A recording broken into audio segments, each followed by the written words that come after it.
Iran এবং ইসরায়েলের মধ্যে ভয়াবহ সংঘর্ষ। ইসরায়েল এবং আমেরিকা মিলে ইরানের উপরে হামলার পর পাল্টা জবাব দিচ্ছে ইরান। মিসাইল নিয়ে বিভিন্ন জায়গায় তারা চার্জ করছে।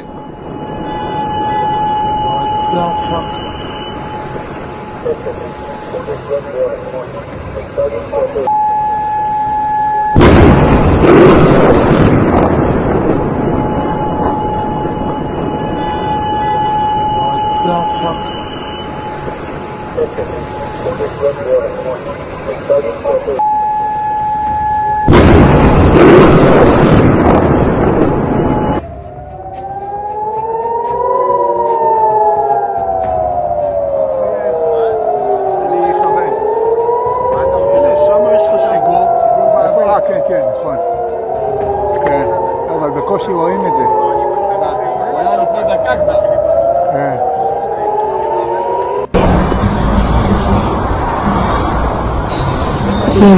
দিনের বেলায় ইসরায়েল এবং আমেরিকার অতর্কিতে হামলার পর এবার পাল্টা হামলা শুরু করেছে ইরান। দুবাইকে তারা টার্গেট করেছে। দেখতে পাচ্ছেন ঝাঁকে ঝাঁকে মিসাইল এসে পড়ছে দুবাইয়ের মাটিতে। এই দুবাই বিশ্বের অন্যতম জনপ্রিয় বাণিজ্য স্থল এবং পর্যটন কেন্দ্র। কোটি কোটি মানুষ এখানে কর্মসূত্রে রয়েছেন, কোটি কোটি পর্যটক প্রত্যেক বছর আসেন। সেই দুবাইকে টার্গেট করেছে এবার ইরান। দুবাইতে মার্কিন সেনাঘাঁটি রয়েছে, সেখানে টার্গেট করেছে ইরান। আপনারা জানেন যে বিগত কয়েক সপ্তাহ ধরে একের পর এক আলোচনা ব্যর্থ হওয়ার পর ইসরায়েল এবং আমেরিকা হঠাৎ করে হামলা চালায় ইরানে। এবার পাল্টা ইরান মিসাইল নিয়ে চার্জ শুরু করেছে মধ্যপ্রাচ্যের বিভিন্ন জায়গায়।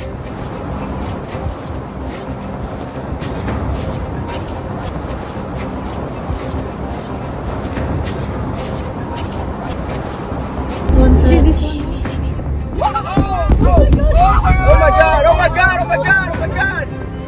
Okay, all right.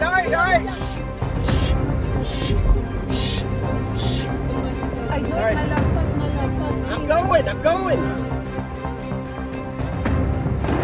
সরাসরি কথা বলবো নিউজ রুম থেকে। আমাদের সঙ্গে রয়েছে আমাদের প্রতিনিধি রাজস্বী দত্তগুপ্ত। রাজস্বী, দুটো বিষয়, এক, এই মুহূর্তে পরিস্থিতি কোথায় দাঁড়িয়ে, আর দ্বিতীয়ত দুবাইকে কেন নির্দিষ্টভাবে টার্গেট করলো ইরান?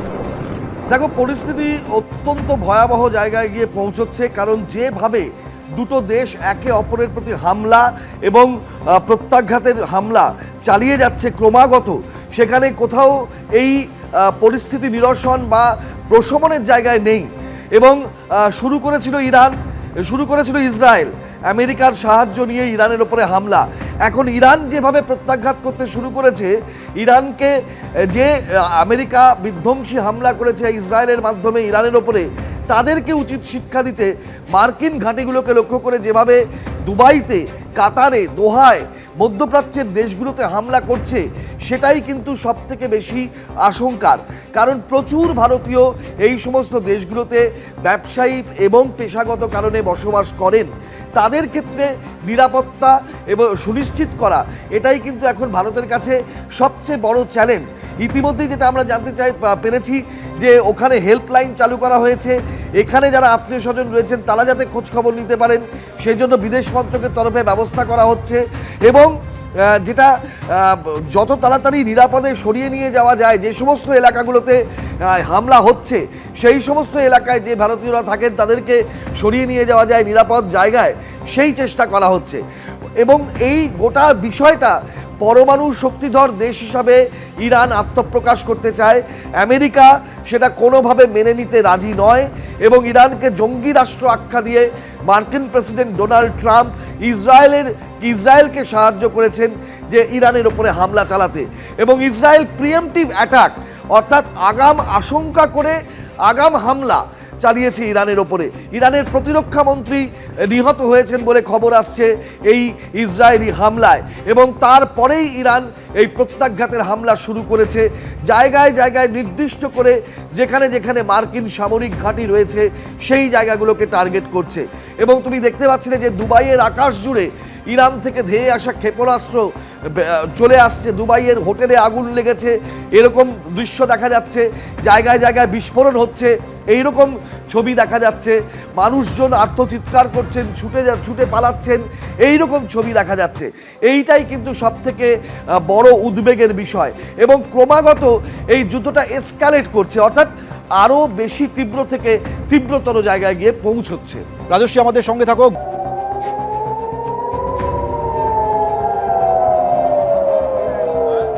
এই মুহূর্তে আমরা যোগাযোগ করেছি ব্রিগেডিয়ার দেবাশিস দাসের সঙ্গে। ব্রিগেডিয়ার দাস, যেভাবে ইসরায়েল আমেরিকা যৌথভাবে ইরানের উপরে হামলা চালিয়েছে, ইরান পাল্টা জবাব দিচ্ছে মিসাইল দিয়ে, একটার পর একটা ঝাঁকে ঝাঁকে মিসাইল চার্জ করা হচ্ছে, দুবাইতে চার্জ করা হয়েছে, গোটা পরিস্থিতি কোন দিকে এগোচ্ছে? দেখুন, প্রথম কথা, আমেরিকা আর ইসরায়েল হামলা করেছে যে কারণেই করুক, কিন্তু কোনো আন্তর্জাতিক আইনসম্মত নেই। ইউনাইটেড নেশন সিকিউরিটি কাউন্সিলেরও কালকে মিটিং শুরু হবে, কারণ এটা তার বাইরে হয়েছে। এবার হচ্ছে যে ইরান ইউনাইটেড নেশন সিকিউরিটি কাউন্সিলকে বলেছে আমরা আত্মরক্ষার্থে করছি, এবং যেখানে যেখানে আমেরিকার এই ওয়েস্ট এশিয়াতে যেখানে যেখানে বেস আছে, যেমন আপনি একটু বললেন দুবাই, সৌদি আরবিয়া, ওমানে বেস আছে, কাতারে বেস আছে, বাহরাইনে বেস আছে, সেখানে সেখানে ইরান চেষ্টা করেছে ওমান বাদ দিয়ে সবাইকে যে আমরা অ্যাটাক করব, এবং সেইখানে বিশেষ করে দুবাইকে টার্গেট করা হয়েছে আমার মনে হয়, কারণ দুবাই হচ্ছে সারা পৃথিবীর একটা আন্তর্জাতিক এয়ার রুটের একখানা চ্যানেল, এবং যে কোনো জায়গায় যেতে হলে দেখেছেন আপনাকে দুবাই হয়ে যেতে হয় সাধারণত। এবং প্রায় এই মধ্যপ্রাচ্যে আপনি যদি দেখেন 112টা মতো এয়ারপোর্ট আছে। এবার সমস্ত ফ্লাইট ক্যান্সেল হয়ে গেছে, সবাই নিজের নিজের এয়ার স্পেস বসিয়ে দিয়ে বসে গেছে, এবং আমাদেরও এখন এয়ার ইন্ডিয়া আর ইন্ডিগোর যত ইন্টারন্যাশনাল ফ্লাইট আছে ওই দিকের সব বন্ধ হয়ে গেছে। দ্বিতীয় কথা হচ্ছে, ইরান আরেকটা কথা বলেছে, সেটা হচ্ছে যে আমরা স্ট্রেট অফ হরমুজকে আটকে দেবো। IRGC, যেটা ইরান রেভলিউশনারি গার্ড, যেটা মানে খোমেনির নিজস্ব ব্যক্তিগত সৈন্যবাহিনী, ইরানের আর্মির বাইরে যেটা আর কি, তারা স্ট্রেট অফ হরমুজকে আটকে দেবে। এবং তাতে কি হবে, সারা পৃথিবীর, কারণ দেখুন গালফ অফ ওমান আর গালফ অফ পার্সিয়ার মাঝখানে যে জায়গাটা পার্সিয়ান গালফ, সেইটার জায়গাটাকে বলে স্ট্রেট অফ হরমুজ। এটা 30 থেকে 35 কিলোমিটার ডিস্টেন্স জলের মধ্যে, সেখানটা ইজিলি আটকে দেওয়া যায়। তাহলে সারা পৃথিবীর মানে তেল পরিষেবার প্রায়, তেল সাপ্লাইয়ের প্রায় 20% বা তার বেশি ওই রাস্তাটা দিয়ে আসে। অলরেডি বড় বড় অয়েল কোম্পানি বলেছে আমরা আর ওই দিকটাতে যাচ্ছি না, কারণ তাহলে অ্যাটাক হয়ে যেতে পারে। ফলে এর সামগ্রিক প্রভাব সারা বিশ্বে পড়বে। দ্বিতীয় কথা হচ্ছে যে যেহেতু প্লেন এই এরিয়ার উপর দিয়ে যাচ্ছে না, কারণ ইরান মিসাইল ছুটছে, ফলে তার উপরে একটা এয়ারলাইন্স গুলোর উপরেও একটা রিরুটিং করবার জন্য অনেক বেশি খরচা হয়ে যাবে। অনেক ধন্যবাদ আমাদের সঙ্গে কথা বলার জন্য। একেবারে মুখোমুখি সংঘর্ষে ইরান এবং ইসরায়েল। ইসরায়েল আমেরিকার যৌথ হামলার পর পাল্টা হামলা চালাচ্ছে ইরান। ইসরায়েলের বিভিন্ন জায়গায় মিসাইল নিয়ে হামলা চালানো হয়েছে, অন্যদিকে পাল্টা জবাব দিচ্ছে ইসরায়েল এবং আমেরিকা।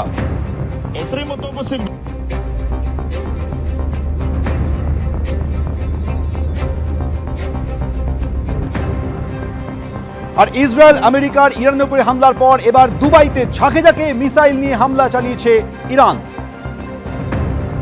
দুবাইয়ের একাধিক জায়গায় বিস্ফোরণ হয়েছে, হোটেলে আগুন ধরে গিয়েছে, খালি করে দেওয়া হয়েছে বিশ্বের উচ্চতম বহুতল বুর্জ খলিফা।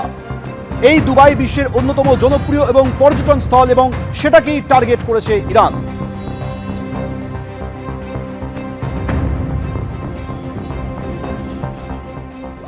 এবিপি আনন্দ, এগিয়ে থাকে, এগিয়ে রাখে।